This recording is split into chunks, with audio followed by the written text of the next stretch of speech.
एक समय की बात है। किसी गांव में एक ब्राह्मण अपने परिवार के साथ रहता था। उनका परिवार में उनकी पत्नी और एक पुत्र था। वह बहुत गरीब थे। उनके पास कभी कभी खाने को भी नहीं होता था। ब्राह्मण की पत्नी बहुत दुष्ट और चालाक थी, इसलिए वह रोज ब्राह्मण को भिक्षा मांगने जाने को कहती थी। पर ब्राह्मण उसकी एक नहीं सुनता था और घर में राम नाम जपा करता रहता।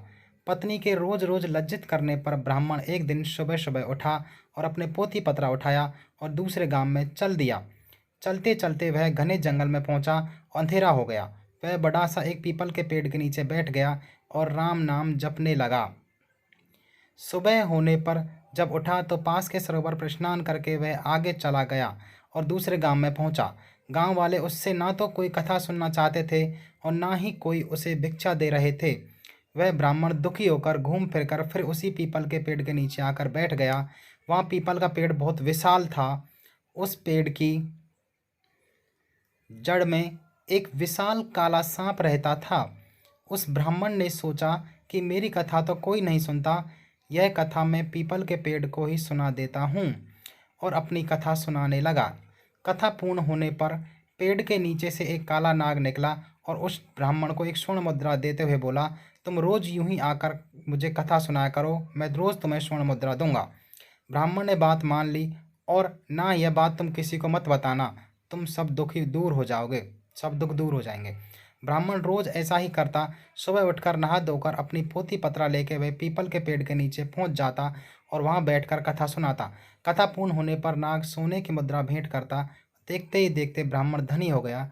पूरे गांव में यह चर्चा होने लगी कि ब्राह्मण की दशा कैसे सुधर गई। यह जरूर कोई गलत काम करता होगा। ब्राह्मण को लोगों की बातों से कोई फर्क नहीं पड़ता, वह नित्य अपना यही कार्य करता रहता। एक दिन गांव की कुछ औरतें ब्राह्मण के पास गई और उससे पूछने लगी कि आपके पति इतने धनवान कैसे हो गए, रोज कहाँ जाते हैं और रोज उनकी कथा कौन सुनता है। औरतों की बात सुनकर ब्राह्मण के मन में शंका आ गई। उसने एक दिन अपने पति से पूछा कि आपको ये धन कहाँ से मिलता है, मुझे भी बताइए। कुछ दिनों तक उसे ब्राह्मण टालता रहा, पर एक दिन ब्राह्मणी ने ब्राह्मण को मजबूर कर दिया। ब्राह्मण मजबूर होकर उसे अपनी पत्नी को नाग की सारी बात बता दी, जिस वजह से उसकी पत्नी के मन में लालच आ गया। उसने उन ब्राह्मण के खाने में नशे की दवा मिलाकर उसे खिला दिया और अपने बेटे से बोली, बेटा उस पीपल के पेड़ पर जाओ और नाग को मारकर सारी संपत्ति ले आओ। ब्राह्मण का लड़का अपने पिता का पोथी पत्रा लेकर वहां गया और पीपल के पेड़ के आगे बैठकर कथा सुनाने लगा। कथा पूर्ण होने पर नाग बाहर आया और उसे स्वर्ण मुद्रा देने लगा। तभी ब्राह्मण के बेटे ने कुल्हाड़ी से नाग पर वार किया, जिससे नाग की पूंछ कट गई और नाग भी पलटकर वार करने से लड़के के पैर में डस गया, जिससे लड़के की मौत हो गई।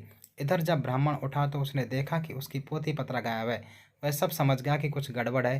वह जल्दी से पीपल के पेड़ के पास गया तो देखता है कि उसका लड़का वहां मरा पड़ा है। ब्राह्मण को देखकर नाग बाहर आया और कहा, ब्राह्मण, मैंने तुम्हें कहा था कि स्वर्ण मुद्रा की बात तुम किसी से नहीं कहोगे और तुमने बता दी। अब तुम यहाँ से चले जाओ। तुम्हारे पुत्र का दुख है और मुझे मेरी पूंछ के कटने का दुख है। मैं तुम्हें श्राप देता हूँ कि तुम्हारी जो संपत्ति मेरे द्वारा बनी थी वह सब नष्ट हो जाएगी। ब्राह्मण नाग देवता के मुख से यह बात सुनकर सर पीटता रह गया और रोता बिलखता अपने पुत्र का शव लेकर वहां से चला गया। घर जाकर अपनी पत्नी को बोला, देखो तुम्हारे लालच की वजह से हमने अपना इकलौता पुत्र गंवा दिया।